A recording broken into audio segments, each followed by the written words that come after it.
ಒಂದ್ ವೇಳೆ ನಮ್ಮ ಐಬ್ರೋಸ್ ಅನ್ನ ಶೇವ್ ಮಾಡಿದ್ದೆ ಆದ್ರೆ ಏನಾಗುತ್ತೋ ಗೊತ್ತಾ. ಅಂಡ್ ಡಾಕ್ಟರ್ಸ್ ಇಂಜೆಕ್ಷನ್ ಕೊಡೋದಕ್ಕೂ ಮುಂಚೆ ಯಾಕೆ ಹೀಗ್ ಮೇಲೆತ್ತಿ ಸಿರಂಜ್ ಅನ್ನ ಟ್ಯಾಪ್ ಮಾಡ್ತಾರೆ. ಹೀಗ್ ಟ್ಯಾಪ್ ಮಾಡದೆ ನಿಮ್ಗೆ ಇಂಜೆಕ್ಷನ್ ಮಾಡಿದ್ರೆ ಏನೆಲ್ಲ ಆಗುತ್ತೆ ಗೊತ್ತಾ, ಇದ್ರ ಬಗ್ಗೆನೇ ಹೇಳ್ತೀನಿ. ಅಂಡ್ ಹಾಗೆ ಡಾಗ್ಸ್ ಯಾಕೆ ಈ ರೀತಿ ಸ್ಮೆಲ್ ಮಾಡ್ತವೆ, ಹೀಗ್ ಮಾಡೋದಕ್ಕಿರೋ ರೀಸನ್ ಆದ್ರೂ ಏನು ಅನ್ನೋ ವಿಷಯವನ್ನ ಈ ವಿಡಿಯೋದಲ್ಲಿ ನೋಡೋಣ. ಸೊ ವಿಡಿಯೋನೆಲ್ಲೂ ಸ್ಕಿಪ್ ಮಾಡದೆ ನೋಡಿ. Hi hello and welcome to MM fact. So ನಮ್ಮಲ್ಲಿ ತುಂಬಾ ಜನರಿಗೆ ಈ ATM ಕಾರ್ಡ್ಸ್ ಮೇಲೆ 10 ಲಕ್ಷದವರೆಗೂ ಫ್ರೀ ಇನ್ಸೂರೆನ್ಸ್ ಇದೆ ಅನ್ನೋ ವಿಷಯ ಯಾರಿಗೂ ಗೊತ್ತಿಲ್ಲ. ಆ ATM ಕಾರ್ಡ್ ಕ್ಲಾಸಿಕ್ ಕಾರ್ಡ್ ಆದ್ರೆ 1 lakh ವರೆಗೂ, ಪ್ಲಾಟಿನಂ ಕಾರ್ಡ್ ಆದ್ರೆ 2 lakh ಅಂಡ್ ಮಾಸ್ಟರ್ ಕಾರ್ಡ್ ಆದ್ರೆ 50,000, ಹಾಗೆ ವಿಸಾ ಕಾರ್ಡ್ ಆದ್ರೆ 2 lakh ವರೆಗೂ ಇನ್ಸೂರೆನ್ಸ್ ಸಿಗುತ್ತೆ. ಸೊ ಈ ATM ಕಾರ್ಡ್ ಬಳಸುವಂತ ಪರ್ಸನ್ ರೋಡ್ ಆಕ್ಸಿಡೆಂಟ್ ನಲ್ಲಿ ಪ್ರಾಣ ಕಳ್ಕೊಂಡ್ರೆ ಆ ಪರ್ಸನ್ ಕಡೆಯಿಂದ ನಾಮಿನಿ ಯಾರಾದ್ರೆ ಆಗಿರ್ತಾರೋ ಅವರು ಡೆತ್ ಆಗಿ 60 days ಒಳಗೆ ಬ್ಯಾಂಕ್ ಹತ್ರ ಹೋಗಿ ಡೆತ್ ಸರ್ಟಿಫಿಕೇಟ್ ಹಾಗೆ FIR ಕಾಪಿಯನ್ನ ಬ್ಯಾಂಕ್ ನಲ್ಲಿ ಸಬ್ಮಿಟ್ ಮಾಡಿದ್ರೆ ಸಾಕು, ವಿತಿನ್ 1 month ನಲ್ಲಿ ಆ ಬ್ಯಾಂಕ್ ಆ ಹಣವನ್ನ ರಿಲೀಸ್ ಮಾಡುತ್ತೆ. ಸೊ ಈ ಇನ್ಫಾರ್ಮೇಶನ್ ಅನ್ನ ನಿಮ್ ಫ್ರೆಂಡ್ಸ್ ಅಂಡ್ ಫ್ಯಾಮಿಲಿಗೂ ಕೂಡ ಶೇರ್ ಮಾಡಿ. ಹಾಗೆ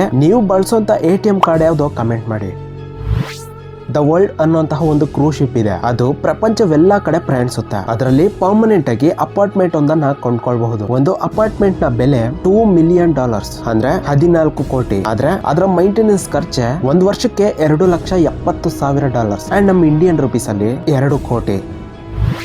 ಇದ್ ನಿಮ್ಗೆ ಯಾವಾಗಾದ್ರೂ ಅನ್ಸಿದ್ಯಾ ಡಾಕ್ಟರ್ಸ್ ಯಾಕೆ ಸಿರಂಜನ ಟ್ಯಾಪ್ ಮಾಡಿದ ನಂತರನೇ ಹೀಗೆ ಇಂಜೆಕ್ಷನ್ ಅನ್ನ ಕೊಡ್ತಾರೆ ಅಂತ?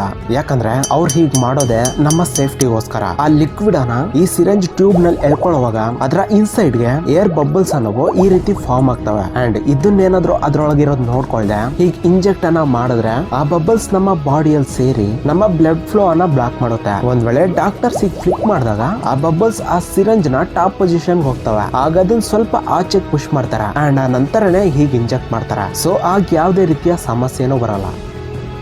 ನೀವು ಈ ರೀತಿ ಡಾಗ್ ಇನ್ನೊಂದು ಡಾಗ್ ಅನ್ನ ಸ್ನಿಫಿಂಗ್ ಮಾಡೋದನ್ನ ನೋಡೇ ಇರ್ತೀರಾ. ಸೊ ಯಾಕೆ ಹೀಗೆ ಮಾಡುತ್ತೆ? ಈ ಡಾಗ್ಸ್ ಗೆ ಇದೊಂದು ರೀತಿಯ ಹವ್ಯಾಸ ಅಂಡ್ ಆ ಸ್ಮೆಲ್ ಅನ್ನ ಎಂಜಾಯ್ ಮಾಡುತ್ತಂತ ತುಂಬಾ ಜನ ಹೇಳ್ತಿರ್ತಾರೆ. But it's not true. Actually ಈ ಡಾಗ್ಸ್ ಒಂದ್ ರೀತಿಯ ಸ್ಪೆಷಲ್ ಗ್ಲ್ಯಾಂಡ್ಸ್ ಅನ್ನ ಹೊಂದಿರುತ್ತೆ. ಅಂದ್ರೆ ಆ ಡಾಗ್ ನ ಏಜ್ ಇನ್ ಅ ಜೆಂಡರ್ ಹಾಗೆ ಅದರ ಒಂದು ಕರೆಂಟ್ ಮೋಡ್ ಹೀಗೆ ಎಲ್ಲಾ ರೀತಿಯ ವಿಷಯಗಳನ್ನೆಲ್ಲ ಈ ಪ್ಲೇಸ್ ನ ಫೆರಮೋನ್ಸ್ ನಲ್ಲಿ ಸ್ಟೋರ್ ಮಾಡ್ಕೊಂಡಿರುತ್ತೆ. ಆದ್ರಿಂದಾನೆ ಯಾವುದೇ ಡಾಗ್ ಆದ್ರೂ ಅದರ ಹಿಂದೆ ಹೋಗಿ ಈಗ ಸ್ನಿಫ್ ಮಾಡಿ ಅದರ ಬಗ್ಗೆ ತಿಳ್ಕೊಳ್ಳುತ್ತೆ.